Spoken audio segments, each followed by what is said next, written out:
Good afternoon. Now we move to the technical session 3, which is again one of the key sectors that we have already discussed in the morning in our initial interventions, energy and climate action. Uh, like the last session, this panel is also quite accomplished in their own fields of specialization. So we have Mr. Jagjit Sarin. He was with the International Solar Agency before.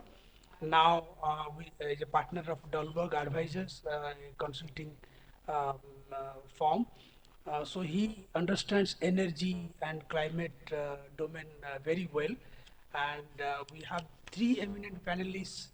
Mr. Chintan Tiwari is Managing Director of Eastern Electrolyzer Limited. I think his own uh, in um, venture. And then Mr. Ujjwal Bhattacharya, he was Director Projects and Technical NTPC, and he is now actively working on the energy grid and those areas.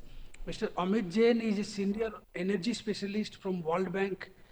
He is joining online. So with this, I request Mr. Sarin to chair the session and take over the proceedings. Thank you, Dr. Raj. First of all, thank you to RIS for hosting this very important meeting and discussion at the time when they're hosting it, a month after the leader's statement, the US and Indian Prime Minister statement, where IMEC and I2, U2 were in a sense reinforced as an important agenda of global connectivity, economic growth, and the joint prosperity agenda India and US agreed to through that joint statement. I've had the pleasure of working with the Director General last year as well in kind of helping him host a similar conference in Bellagio where we explored various dimensions of IMEC. While the original formulation of IMEC doesn't put a word economic, it just says corridor. We were trying to see whether it could become an economic corridor. And then RIS brought various think tanks from across the globe, Europe, Middle East, United States, to present a case of potential of IMEC as an economic corridor from various vantage points. Fast forward today, I think it's, as I said, it's so opportune that we are having this discussion today. RIS has made my job very easy by assembling this panel with a set of friends and former colleagues I've had, again, the pleasure of working together, starting with Ujjwalji. When he was still at NTPC, I was at International Solar Alliance, and we explored sharing Indian experience in various countries in Global South. With his vast experience, he was guiding us at ISA how to expand the reach of Indian solar experience countries as far as Caribbean and Africa and other countries in Global South. My friend Amit, Dr. Amit Jain from the World Bank, we are former colleagues. And again, he has deep experience in bringing investments in all renewable energy technology and special expertise in solar investments. And again, he's been engaged with ISA, with us, in the IMEC discourse for a while now, and I'm sure he would have lots to contribute. And a very good addition to, if I could say, my thought Rolodex here with Mr. Tiwari, who brings huge experience from the hydrogen space, electrolyzer space. You know, at least in our previous discussions, we didn't put too much emphasis on the potential of hydrogen, but I'm sure Mr. Tiwari, with his experience, will throw greater light on that. So we have about an hour, I guess. The way, or maybe less, the way we could structure is, I'm going to ask specific question to each of the panel members, which hopefully would help us distill their great experience in the energy element or aspects of IMEC. Starting with maybe Amit, you, and then I'll come to hear people in the room. You've been engaged in the launch of One Sun, One World, One Grid, which has the vision of connecting various regions, overlapping grids, pushing renewable energy, using sun as a live battery. And last time we worked together on this issue, we were exploring India, Middle East, interconnection through undersea cable with solar on both sides. Fast forward, this again has surfaced in IMEC as one of the opportunity. So from your vantage point as an expert in this field, I have two questions for you, which you can help us unpack. One is it technologically feasible to do such energy connectivity between at least the half of IMAC, India and Middle East, through undersea cables and energy production on both sides, and how the benefits would evolve? And second is, from an investment perspective, is it a viable proposition? Thank you. Thank you, Jagjit, first for having me. And just confirming you can hear me clearly. Loud and clear. Okay. I will build upon the discussion we had actually at Bellagio at the IMEC conference, where also One Sun, One World, One Grid was discussed. Before I answer your two questions, I would like to take a step back and give a very brief overview of what's happening around the world globally on climate finance, on energy, which is the actually topic of our panel discussion. Let's start from very quickly from India and then probably to Africa and then what's happening globally. As you know, India is one of the largest democracy, which is growing at 6 to 8% every year for last decade, and also is poised to grow at this rate for the next few years. And government of India has decided set a target of becoming a developed country by 2047. In order to do so, we will have to make major investments in infrastructure, especially energy and transport. Why do I say so? Look at the numbers. What is the energy consumption or electricity consumption in India right now? It is one third of global average. Approximately only 1300 to 1400 kilowatt hour per capita. It is one fifth of what China is consuming and probably one eighth of what US is consuming. The reason I'm quoting these numbers and the rate at which we are growing, there is going to be massive consumption in the energy sector. Look at how many air conditioners or fans or electric vehicles are being sold in India and their growth rate. What is the good news, Jagjit, is that in this consumption, what government of India and the Indian population have decided that we will grow at a sustainable growth. We have decided to complement the fossil fuels with the growing renewable energy and electric vehicle. That's the reason just in last decade, India has added 200 gigawatts of renewable energy and we are growing very fast. Now, quickly coming to your first question, whether it is technically feasible. Again, look at the numbers what India has. India has 200 gigawatts of renewable energy and very little storage. Now we are adding gigawatts of storage, but currently we have very little storage. Out of these 200 gigawatts, massive investments have been done in Gujarat and Rajasthan. I give this example. Couple of months back, there was a cloud in Gujarat and Rajasthan, and we had serious trouble in maintaining grid. Reason? The demand center exists in Delhi and Bombay, but the production is happening in Gujarat and Rajasthan. So, Jagjit, we have two options.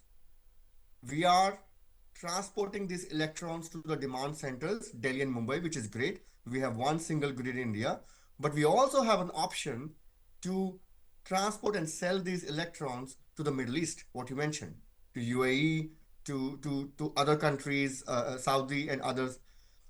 Given that in perspective, and I'm not saying it is an option of doing inward or outward, I'm saying it's both.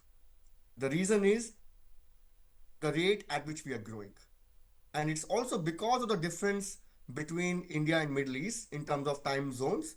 Our peak power, we can buy electrons from Middle East, and during the peak powers in Middle East, we can get electrons from there. Given that in perspective, the business viability of interconnection between India and Middle East is currently being evaluated by a technical study being carried out by EDF. EDF, as you all know, is a French utility firm, probably the best person to carry out this study.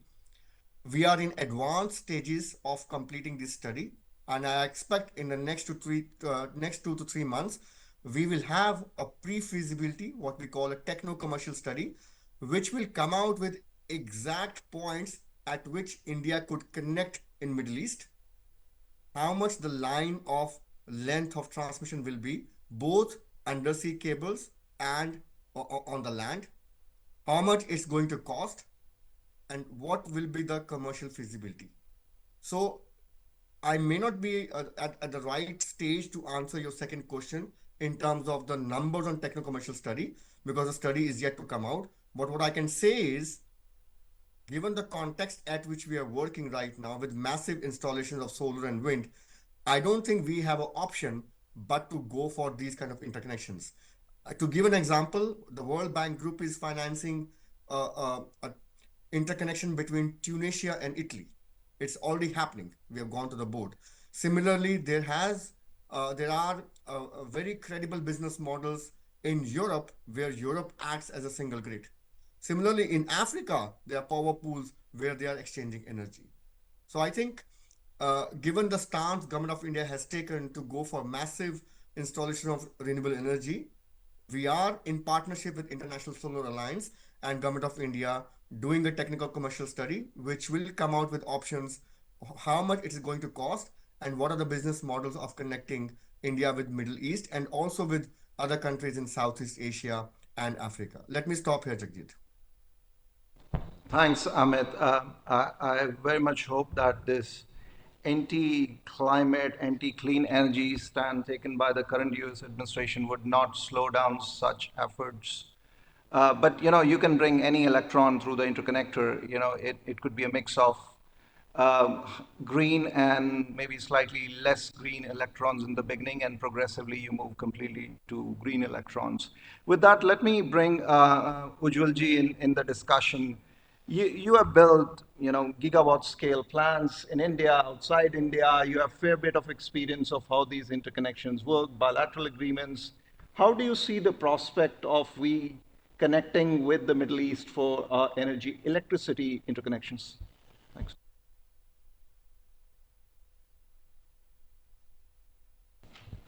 Hello. Thank you. And first of all, thanks for having me here. Before I come to the point and come straight to that, I'd like to indulge on one change in name, like after MAGA, our Honorable Prime Minister told MEGA. So I think IMEC after today can be made into IMEECC. India, Middle East, Europe, Economic Climate Change Corridor, right? So we are adding the climate change also and making the economic dimension both.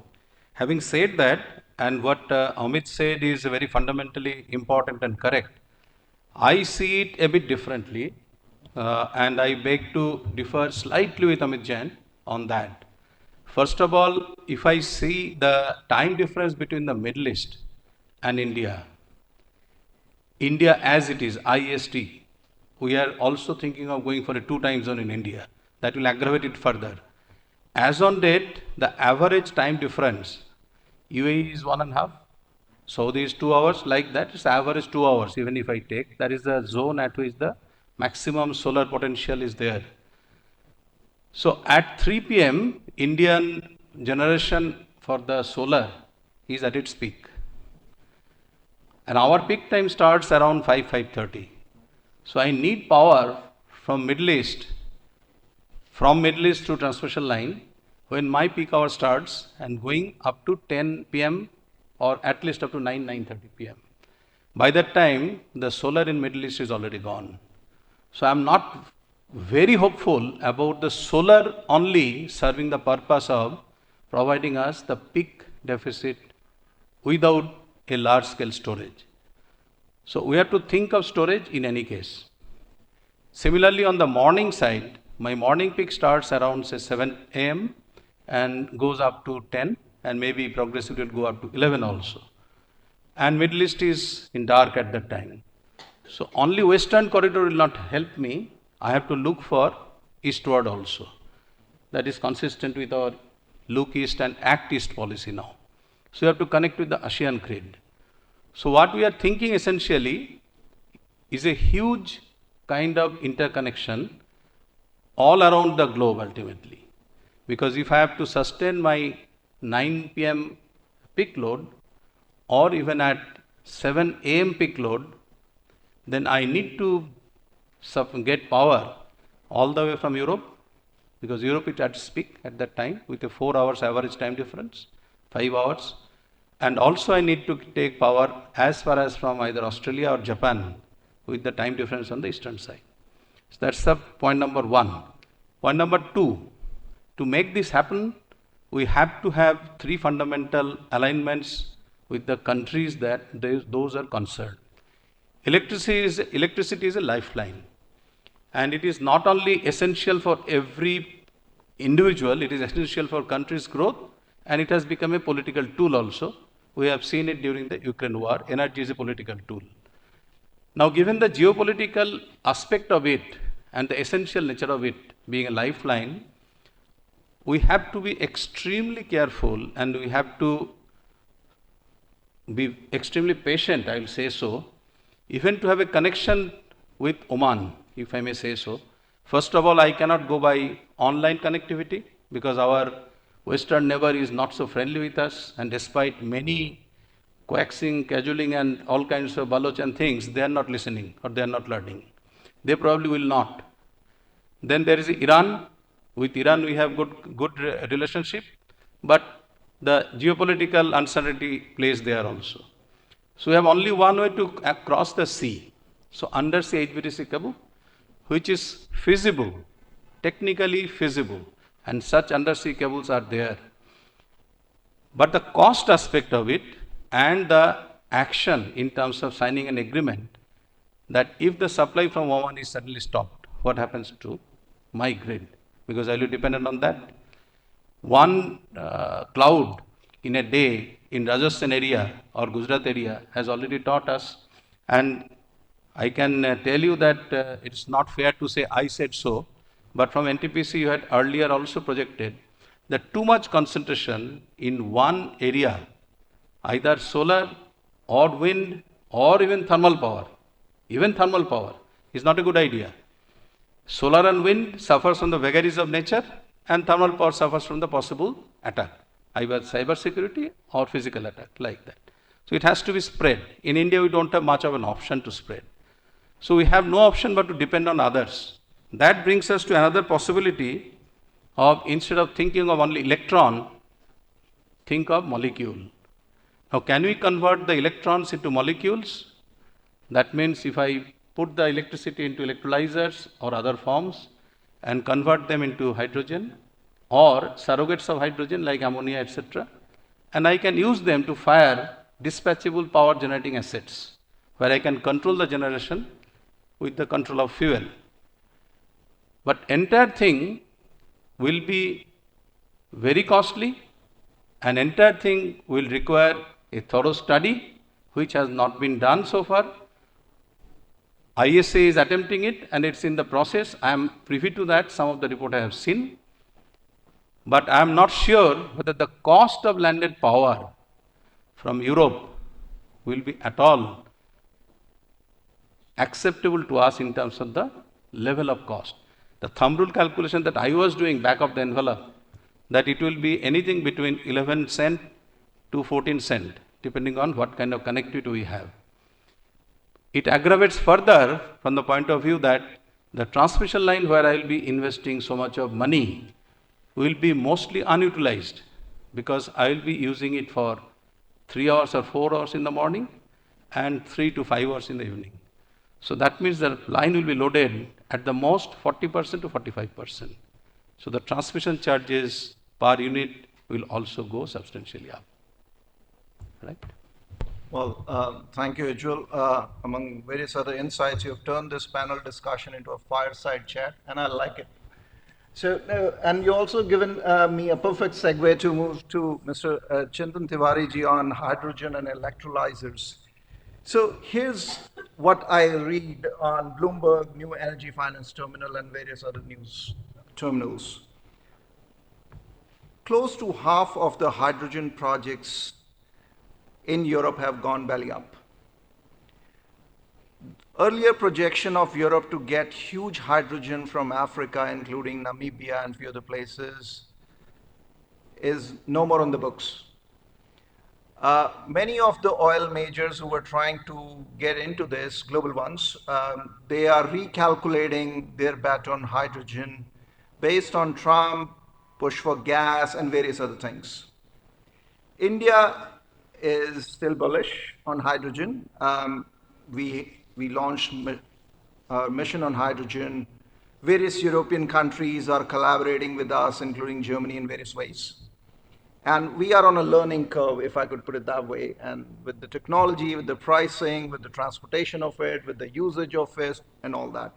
In all that, what we know about this technology, do you see the potential of hydrogen being a viable energy exchange commodity between the Middle East and India as part of the IMEC? Over to you, sir. Thank you very much for calling me here. First of all, let me tell you that I'm just a manufacturer of equipment in the field of green hydrogen. So these, intermodal transport and things like that are really not my forte. Now, I would say this in terms of hydrogen, I can only talk with my experience and within India. Number one, when you talk about Western countries, electrolyzer manufacturers, European or American, the best known names in the business. The fact is that their share price today, whether it be plug power, whether it be green hydrogen systems, whether it be any one, you can pick any one of them, is just 5% or less of what was their peak share price. So I'm not so sure why we are always looking at the West for technology, which they're not going to share anyway, and they're not been very successful with it themselves, as you have already pointed out. But let's see the scenario in India. I just feel that we have our own technology. We can develop our own technology. Nobody is going to give us the technology. I mean, there were several delegations from Norway, X, Y, Z have come to the Prime Minister. Tell me one technology that we have got from them, which is actually that we put into play. The cost is so high that it makes everything economically unviable.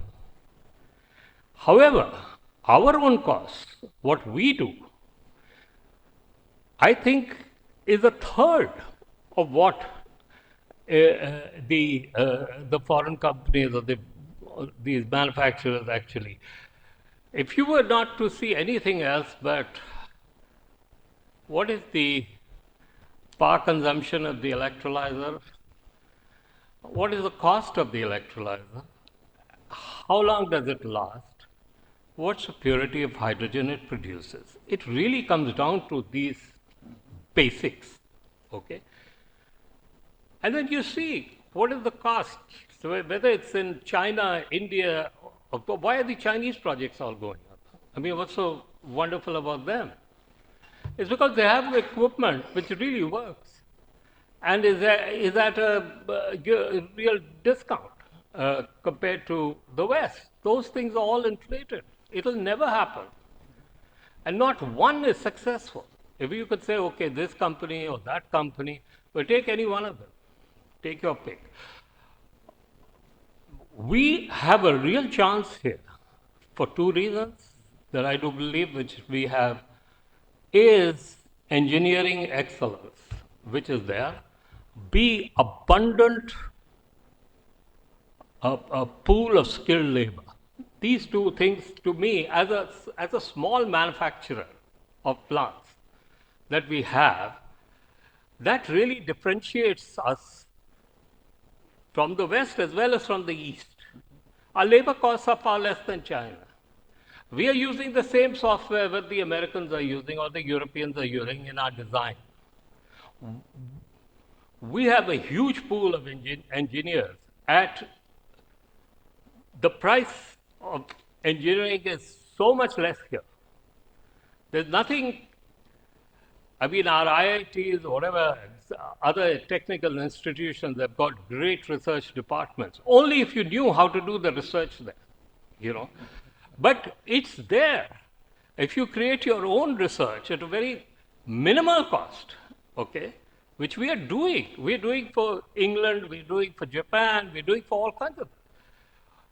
And then you go there and you develop, you use their skills. You've got to have your own focus. You use their skills, you use their equipment.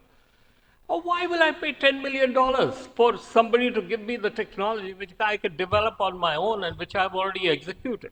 It's another matter that, you know, that's disappointing for me is that everybody, first of all, assumes that we don't have the technology. We can't produce the right equipment. We've got to get out of that mindset if we have to make any difference. There is no question, you know, just taking this that, you know, it's not worked in the West or something wrong somewhere else, and therefore, you know, who are we? We are bound to fail. That's the defeatist attitude. And that should not be there at all. A small company like mine, I don't want to talk about my company in this thing, but we have done projects in every different segment, whether it is blending or whether it is energy, name it, refineries, and so on and so forth. Our projects are working. All I can say, just judge us by this. Judge us by these 4 factors that I've said. You know, price, purity, availability, so on and so forth. So this is what I have to say. I am very bullish on hydrogen. It will definitely, your grandchildren will definitely, they'll be running their lives for them. I'm absolutely sure. We have the people, we have the capability, and we can do it. Well, your experience is very inspiring, and two-hander for that. And that brings me to a very important point. And here, maybe Amit, you, me, and maybe partly Ujjwalji are guilty of our own biases. In IMEC and OSOVOG, our first port of thinking was energy transfer, you know, electron transfers. We didn't go that deep into, is this an opportunity for manufacturing of all the renewable components here, also for the Middle East as a market? And, you know, with that, I will put a bit of a shameless marketing plug here.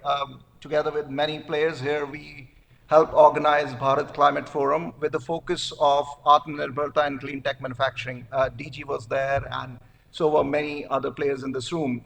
And the idea was that we should focus on indigenization of clean tech supply chains across the various sectors: solar, wind, storage, hydrogen, EV, and transmission lines, and part of bioenergy value chain. And the argument is that if we want to achieve our targets, which we want, I'm talking about our 500 gigawatt non-fossil fuel and various other targets, including in green mobility. If we remain on the trajectory of our import dependence of components, the import bill of clean tech components would be more than what the current bill is for oil. So and that's not going to decrease either, because as Amit said, our energy demand is going through the roof and it's not stopping. So unless we shift gears, and the way we can shift gear is only through cost competitiveness and using the best skills we have, the best engineers, our own demand, which could be amplified by an aggregated demand coming from our partner countries. And at least in the last 10 years, we have seen best of relationship with most of the Middle East countries. Currently, they are importing almost every component of clean tech value chain from China.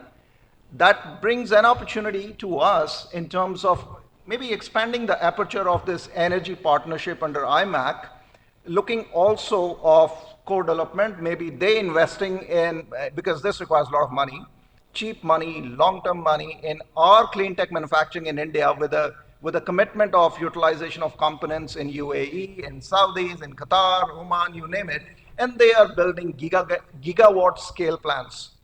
And similarly, they have ambition for hydrogen. Combined with their money, our expertise, and combined demand for these products, maybe we can solve it in a bit most cost-effective way and create a space for our own value chains vis-a-vis China, which is almost having a hold on most of the technologies. So that brings me back again in the same loop of conversation we have. Amit, in what you heard, how would you rescope the energy in a broad tent approach opportunity within IMAC? Thank you.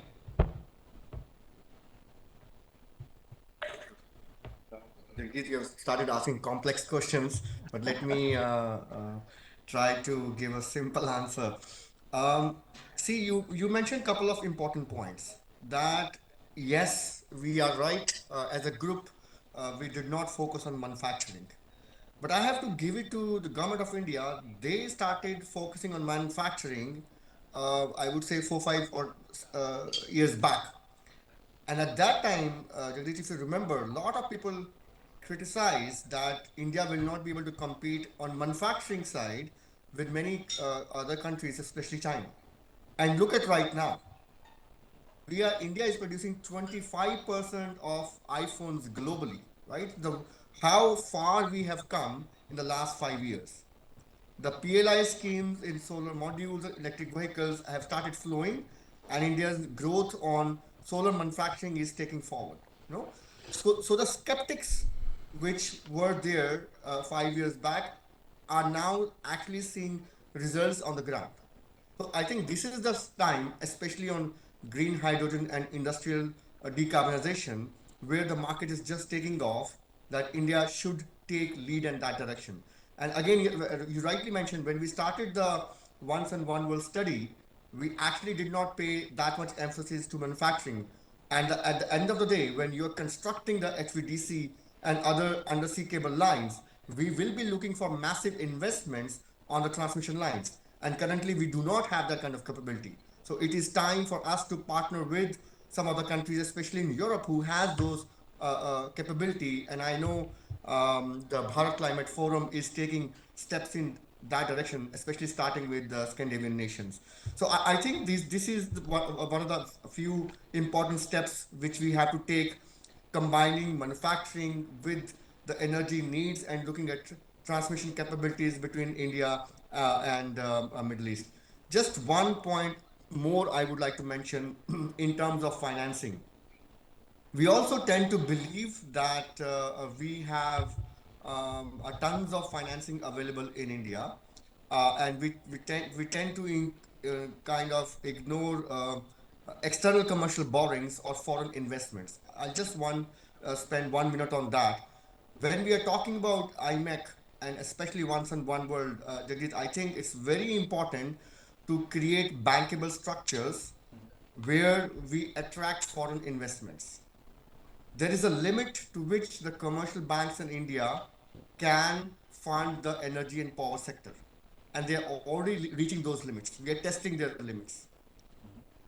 With innovative frameworks like build and flip model or by providing guarantees, we can convince the pension funds and the institutional investors, again especially in Scandinavian nations, because these pension funds have now set targets to invest in non-fossil fuels, and India can be a bedrock where we prepare some of bankable innovative projects and we attract those investments. As a World Bank group, we have already done that in Reva Solar Park. We have already done that in the solar rooftop scheme of SBI, where we provided guarantee and attracted $200 million from London.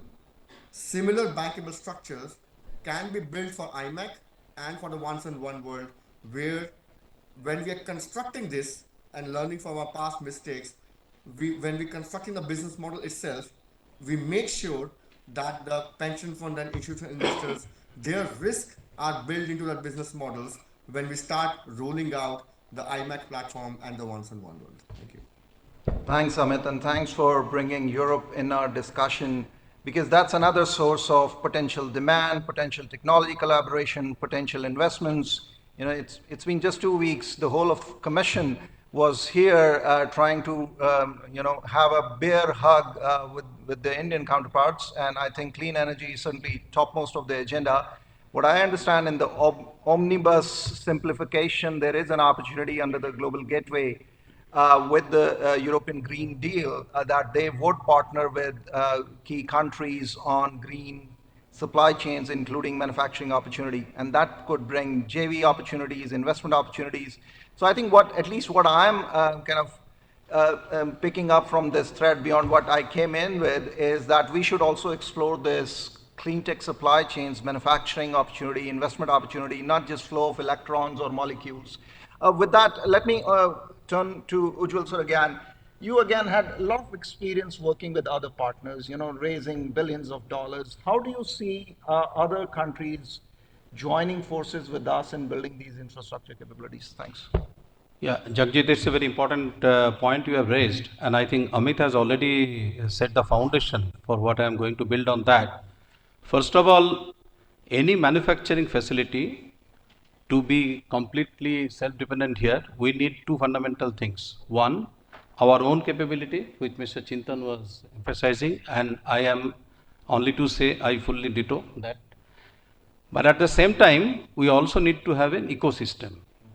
Now, no single manufacturing industry can survive without a complete ecosystem. If we look at the earlier days after the independence, when India was not open, our domestic industry, manufacturing, and all these things had enough opportunity to progress and prosper. It didn't. Why didn't? I'm not getting into that. I'm not a social psychologist. And if I say everything, probably the truth or semi truth, people will think I'm a pessimist, which I am not.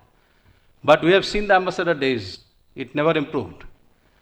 The first real attempt was made for Maruti. And you see how Maruti came. Maruti came as a Suzuki inbuilt and mostly semi knocked down to start with. Maybe initially completely knocked down, CKD, then SKD, and then progressive indigenization as we create that ecosystem. And today Maruti is almost an Indian car. That's one of the best example. Another example is my own industry, which I come from, power sector, because power sector is also a manufacturing that way, although we bring the capital goods and do the processing. But if we can do it, everybody can do it. And we have done it that we can do it best, better than the best of the world that we are known for.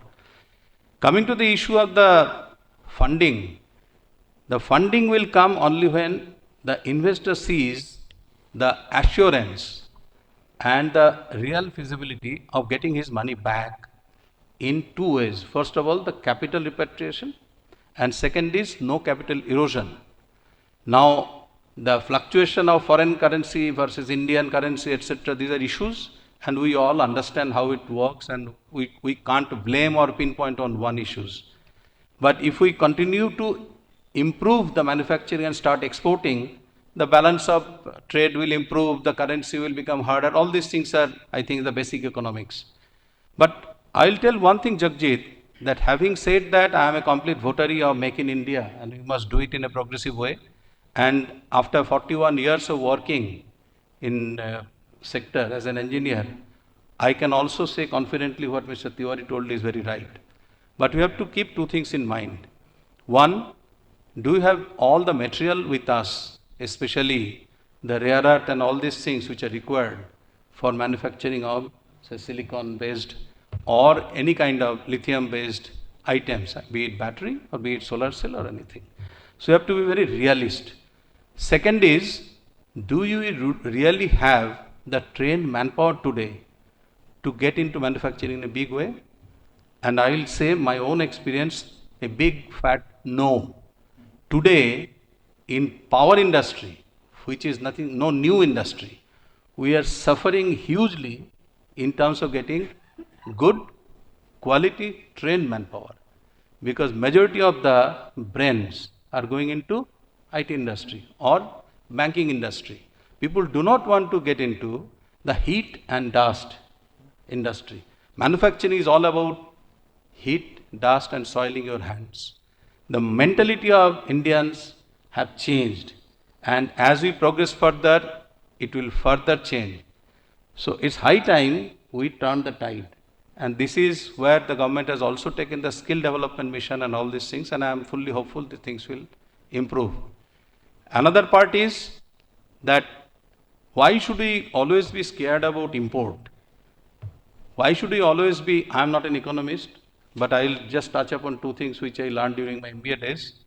We need not always be thinking about the competitive advantage of Adam Smith's principle. There are Descartesian principle of comparative advantage. Let's look at it. Thank you. Thanks for putting the emphasis as you have on also the crunch of skilled manpower, or I would say workforce, uh, more appropriate for clean tech manufacturing. And that's where I wanted to get your view, Tiwari sir. While I am inspired by your enthusiasm, but when we speak with the 6 sectors I talk about, all the CEOs, they're saying we are missing about 80% of the workforce we need for this manufacturing. Of course, it's a chicken and egg. We missed the boat for the last 15 years on manufacturing and clean tech. Suddenly, no engineer is going to go running to get a degree on manufacturing or training 6 months thereafter if there is no industry to absorb that. So it's a bit of a chicken and egg. But where you sit, and you've implemented various projects on electrolyzers, uh, how do you see this workforce challenge being sorted? And while you answer that, help us also with some insights on technology and machinery itself. Again, best of my knowledge, most of the doors they open in China, and they have put most of these technologies and machinery in export control list. They have also put their engineers on a no visa list or no go list to India. So how are we going to solve this problem?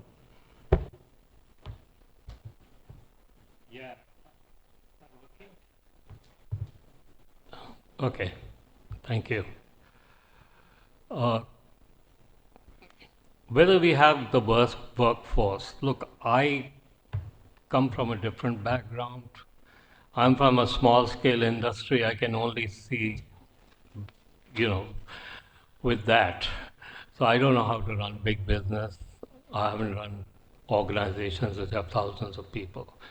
But I can tell you this, that with whatever you say is the workforce we have, which is available, and what workforce we have and what is available to a company like mine is a completely different thing, first of all.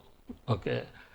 But whatever with the workforce, whatever we have manufactured and have a successful project. Uh, that's the highest altitude green hydrogen project in the world, which is in Leh, for where we are running buses with NTPC. These are the guys that we trained ourselves. Look, most IT guys would not even join a company like mine, leave alone, whether we were the highest technology guys or whatever. We have to find our own resources, and we do. And I know that we do. I can't say that, in the, for big thermal power stations or big whatever, because I can only see things through my own blinkers, that's what I would say. So I don't have I wouldn't say that I have the skills or I have the knowledge to say as to how to develop a skilled workforce. I don't know what I have to do for my company, that's all I know. So that's the first thing. The second thing is, I agree with Mr. Bhattacharya completely. I said, don't close your eyes to import. I mean, if you close your eyes to import and you say, okay, I'll just wait for the best technology in the world to come from XYZ, who will not give it to you. You never get off the ground. Yeah? So, whether it's China, whether it is XYZ, wherever the technology is available, just take the basic technology or whatever is available and develop your own. Nobody is going to give it to you. Even the Chinese are not willing to go, and if you ask for electrolyzer technology, it's going to cost a lot of money, and by the time you pay that money, you're again not going to be competitive. with the rest of the world. Because the Indians find a way of doing things at a very low price. You know, that's the way we are programmed. So I'm not afraid of imported technology. I know what we've done to develop our technologies. It's, nine, it's 80% Indian and 20% that we have developed from other sources. And we go on. But you have to be having the,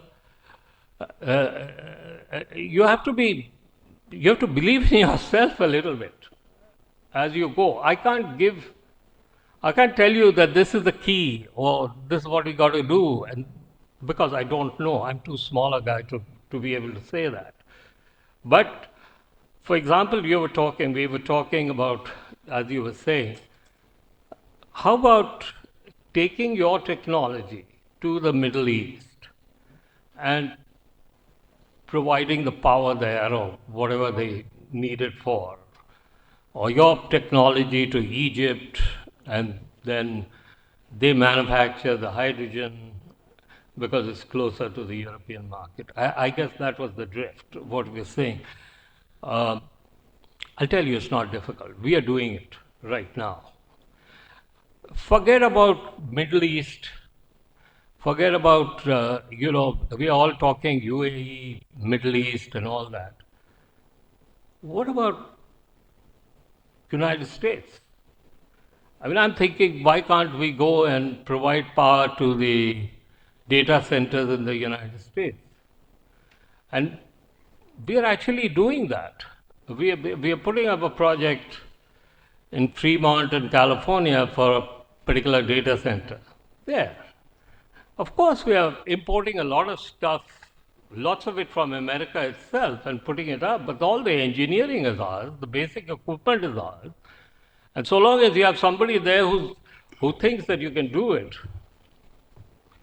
you have that opportunity. And we have a lot more opportunity than some of the Chinese companies because of the China plus one. I'm seeing it myself here. And all we have to do is try and take those opportunities. Thanks for making it very granular, real, and inspiring. You rightly mentioned US as well. One of the opportunities we are helping scout is we know in the last 4 years, some hundreds of billions have been put in the US ecosystem on green technologies through IRA and CHIP Acts and various other subsidies. And now with the Trump disruption, those technologies, whether they are at TRL 3, 2, 4, 5, 6, 7, they are looking for markets. And I think we have an opportunity here to provide that market through JV opportunities or co-developing that technology here, or various ways of engaging. We have done that for other sectors in the past, and maybe this opportunity we shouldn't let miss. With that, let me open it up. We have about 10 minutes. Let's take 2, 3 questions from the audience. This audience is more informed and august than the speakers here. I could speak for myself. So let me open. Just raise your flag or hand, say who you are, your affiliation, and your question, and it has to be a question. Thank you.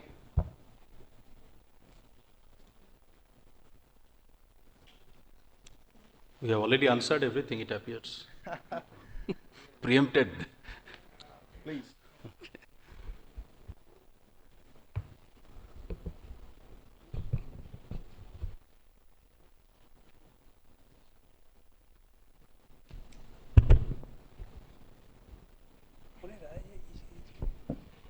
Go ahead, sir.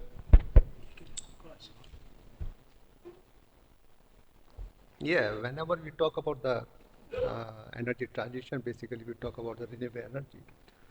So first of all, let me confess, I am not a basically engineer from the economic point of view. We just talk about the hydrogen and the renewable energy, but I think we are forgetting one important technology, which is the CCUS technologies, which is CCUS basically carbon capture and utilization. And so I mean, especially after Trump arrival, and definitely the fossil fuels is again in the question. So I mean, why we should not Of course, the CCU technology is in the infancy, but we should not, we should not focus on this technology also and see how basically it can be used and it can be combined even in the IMEC case also. Sure, I think that's certainly in the mix. There are pilots going on. Maybe Ujjwal, you want to add something? Sir, your point is very valid. In fact, the amount of power, energy as such, and power in particular, requirement of India is so huge and humongous that neither coal nor solar nor wind alone can suffice. The numbers are like today our grid is around 468 gigawatt. 1 gigawatt means 1000 megawatt. So 4,68,000 megawatt size. 2030, the projected size of the grid will be Boeing 777. I tell you Boeing 777 easy for everyone to remember. 777 gigawatt. That's the projection, right? Almost double of today in 5 years. In 2047, Vikshit Bharat, as said by our Honorable PM, the requirement of energy is very difficult to fathom and measure. CA is struggling. I was part of that for a large part of my life. But it may be anything between 3,500 to 4,000 gigawatt, depending on how far we develop. Where is that land? Where are the resources? And where are the available different kinds of technologies to help us? With solar being only 8 hours a day, wind being similarly 6 hours, or may not be available for 2-3 months in a year completely like that. So we have to approach it with a combination. And what we are doing in NTPC, we have been doing the research and development as Director Technical, I was heading that. CCUS, as you said rightly, we have done a lots of work, and it was displayed during the G20 to the foreign guests and everybody.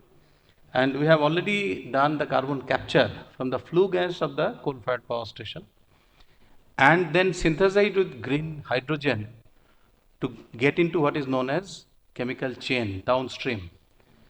In fact, we are now telling that maybe 10 to 12 years, 15 years down the line, NTPC tagline will be borrowing it from Tata's Tisco, that we also make power. Because the chemical industry will become so huge and remunerative that major part of revenue and profit will come from the downstream industry if we can handle it well by CCUS. And during this process, we are cleaning the coal-fired power stations, right? We are already doing 20% of biomass firing. We have made our plants ready for that. If we do that, then coal-fired power station will become, if not green, at least blue. And I have many papers I have written, blue coal technology. You can search probably and you can get it. Second is nuclear. We have already diversified on nuclear, joint venture with Nuclear Power Corporation. And our target, we have already got 2 projects working on that. And our target is to go for 20 gigawatt by 2030, 20,000 megawatt from today's 8,000. So 12,000 megawatt to be added in 7 years time, 2032, sorry. And by 2047, it has to be 100 gigawatt. At the same time, I believe that solar, wind, everything should be ramped up as much as possible. The technology is changing every day. There is another problem of going for manufacturing. He rightly said, Chintanji, that if we today even purchase the technology and set up a factory, in 2 years it will become obsolete. Even before you recover the cost, forget about the making money out of it. Because the new technology will come, the new factory lines will be required to be made. So it's very difficult to catch up. So having said that, and emphasizing the need for a multimodal approach, CCUS is going to play a vital role in that. And I assure we are working on that. Thank you. One final round. Any question? Or we will wrap this up. I don't see a question. So thank you very much to the panelists and to Amit, who is enjoying his days in Seychelles. Amit, thank you very much for your contributions, and thanks to my fellow panelists. Let's have a round of applause for all of us. Thank you. Thank you, Mr. Sarin, for chairing the session so efficiently. Very good dimensions that you touched upon. Now I request Ambassador Debre to give, or Sanjeev Ranjan sir to give mementos to our panelists and the chair as a token of appreciation from the host.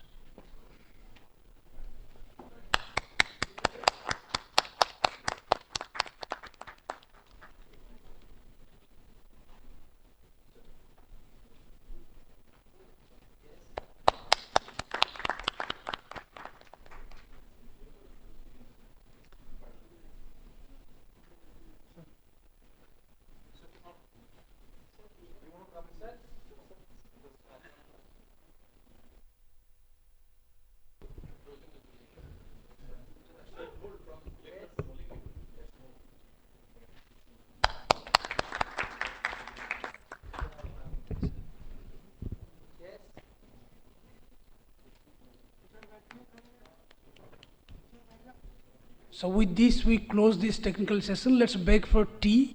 We come back at 3:30 sharp for the next session.